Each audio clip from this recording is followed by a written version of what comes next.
নারায়ণগঞ্জবাসী দীর্ঘ 16 বছর এক গডফাদারের নির্যাতনে নির্যাতিত ছিলাম। আমরা স্পষ্টভাবে বলবো, নারায়ণগঞ্জে আর কোন গডফাদারের সৃষ্টি হতে দেব না। নারায়ণগঞ্জে কোনো জুলুম করতে দেওয়া হবে না।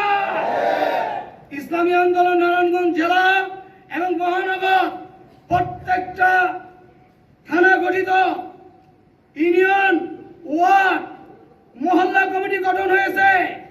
যেখানে কমতি আছে, কোন কমিটির গঠন বাকি, তৃণমূলে কমিটি গঠন করেন। আমরা কেন্দ্র ওয়াইজ কমিটি গঠন করব।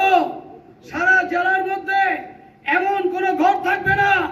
আজকে সম্মেলন অঙ্গীকার করতে হবে, প্রত্যেক ঘরে ঘরে ইসলামী আন্দোলনের কর্মী থাকবে ইনশাআল্লাহ।